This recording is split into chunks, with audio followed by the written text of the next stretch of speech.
بسم الله الرحمن الرحيم. السلام عليكم ورحمة الله وبركاته. دمان وسلام يا أصحابتا كحيران channel كعلم السيدة.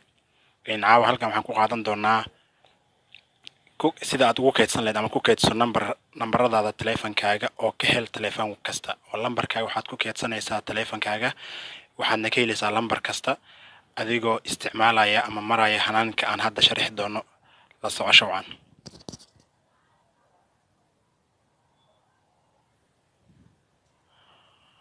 ugu horeyn waxaad furataa Facebook qofku waxaa qasab ah markii aad barnaamijka adeegsanayso inaad Facebook account hore u lahayd waan ka hadli doonaa dib uga hadli doonaa habka loo abuurto Facebook laakiin hadda mawduucina hore aan guda galno marka hore inaad furataa Facebook account Facebookaaga caadiyan u furo markuu ku soo kaco halkan waxaad ka beegsanaysaa meesha kore Facebook hoosteeda calaamadda saddex dhibcood ama saddex rijin ku taala halkaas beegso kadib waxaad halkaas ka raadaysaa falaarta xagga hoose u soco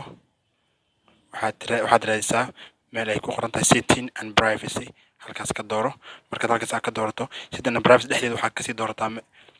kasii doorataa weli meel kale ay ku sii qoran tahay setting si lamida ku sii celi setting marka ku celi markaad setting and privacy aad doorato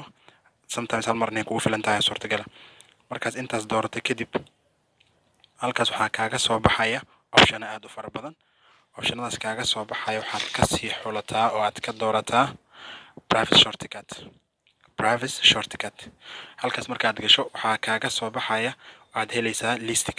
listigaas kale aad hesho waxaad kasii dooranaysaa meel ay ku qoran tahay in your Facebook information ka dhexreed halkaas waxaad ka doorataa your Facebook information waxaad ka doorataa access information meel la yiraahdo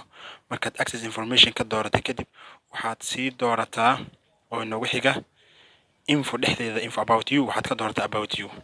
inside of info meesha ay ku qoran tahay waxaad ka doorataa about you kayaad ka dooranaa waa listiga meesha ay kugu qoran tahay information about you waxaad ka doorataa about you markaad ka doorato waxaad sii beegsanaysaa your address book markaad halkaasi gaarto waxaad helaysaa macluumaad meel ay ku qoran tahay contentska wuxuu kuu sheegayaa nambarka ugu sareeya hadda meesha aad ka muuqday content saddexda iyo lambarka labaad ee ku qoran ee aadan wuxuu wakiil ka yahay uu ku muujinayaa lambarada taleefankaaga ku jira ee aad ka isticmaali jirtay inta ugu badneed isticmaalkaaga mar walba waxaad helaysaa hal lambar mar walba waxaad heli karaysaa hal lambar marka aad u baahan tahay inaad hesho lambar labaad waxaad ku khasban tahay inaad dib u soo start garayso Facebookaaga oo dib aad u soo bilowdo aan tijaabin hadda lambarka ay noogu qoran tahay ee aadan ama arday aadan oo kale aan tijaabiyo marka dhagsiyo si waadix waxa kugu soo muuqda lambarkiisa ardayga aadan la yiraahdo lambarkiisa ayaa kugu soo muuqanayo waayahay aad u mahadsantihiin daawasho waxaan ka codsanayaa asxaabta inay share gareeyaan subscribe ay saaraan comment in ay ka soo dhiibtaan waxyaabihii ay u baahan yihiin inay wax naga sii weydiiyaan dheeraad ah waayahay hawl wacan